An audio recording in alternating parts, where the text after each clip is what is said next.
দীর্ঘদিন ধরে বেহাল অবস্থায় থাকা রাস্তার কারণে যাতায়াতে চরম সমস্যার মুখে পড়তে হচ্ছিল মহিষাদল ব্লকের নাটশাল 1 ও নাটশাল 2 গ্রাম পঞ্চায়েতের অন্তর্গত প্রায় 5টি গ্রামের মানুষকে। স্থানীয় বাসিন্দা ও জনপ্রতিনিধিদের বারবার আবেদনের পর অবশেষে সেই সমস্যার সমাধানের উদ্যোগ নিল প্রশাসন। বৃহস্পতিবার পথশ্রী 4 প্রকল্পের মাধ্যমে প্রায় 2 কিলোমিটার রাস্তার কাজে শুভ সূচনা হয়। জানা গেছে এই প্রকল্পে প্রায় 1.5 কোটি টাকা ব্যয়ে রাস্তা সংস্কারের কাজ করা হবে। রাস্তার কাজ শুরু হওয়ায় স্বস্তির নিঃশ্বাস ফেলেছে হাজার হাজার স্থানীয় বাসিন্দা। এদিন অনুষ্ঠানে উপস্থিত ছিলেন মহিষাদলের বিধায়ক তিলক কুমার চক্রবর্তী, বিডিও বরুণাশিস সরকার, মহিষাদল পঞ্চায়েত সমিতির সভাপতি শিউলি দাস, জেলা পরিষদের সমবায় কর্মাধ্যক্ষ মানুষ পণ্ডা, জেলা পরিষদের সদস্য সীমা মাইতি, পূর্ণেন্দু জানা সহ অন্যান্য জনপ্রতিনিধি ও আধিকারিকেরা। এদিন মহিষাদলের বিধায়ক তিলক কুমার চক্রবর্তী জানান, রাজ্যের মুখ্যমন্ত্রী মমতা বন্দ্যোপাধ্যায় সবসময় সাধারণ মানুষের উন্নয়নের কথা ভাবেন। মানুষের সমস্যা দ্রুত সমাধানের জন্য একাধিক উন্নয়নমূলক প্রকল্প চালু করেছেন মুখ্যমন্ত্রী। সেই প্রকল্পগুলোর মাধ্যমে এলাকায় সার্বিক উন্নয়ন ঘটানো হচ্ছে। দেখুন, আমাদের তো জননেত্রী মমতা বন্দ্যোপাধ্যায় উন্নয়নেরই প্রতীক। তিনি সবসময় সরকার থেকে কিভাবে বাংলার উন্নয়ন করা যায় তার সবসময় চেষ্টা করেন।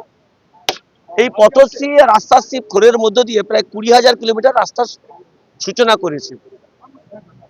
পূর্ব মেদিনীপুরেও 500-র বেশি রাস্তা তার শুভ উদ্বোধন হচ্ছে।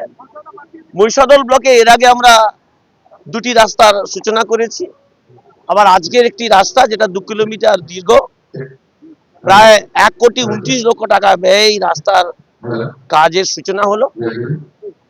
গতকাল আমার বিধানসভার দেবভোগের এবং দেউলপতাতে 4টি পথশ্রীর কাজের সূচনা করে এসেছি।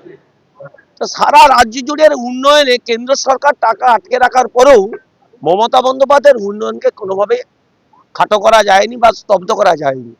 অন্যদিকে বিডিও বরুণাশিস সরকার জানান, রাজ্যের বিভিন্ন প্রকল্পের মাধ্যমে মহিষাদল ব্লকে উন্নয়নমূলক কাজ চলছে। উন্নয়নের ক্ষেত্রে অনেক সময় জমি সংক্রান্ত সমস্যা দেখা দেয়।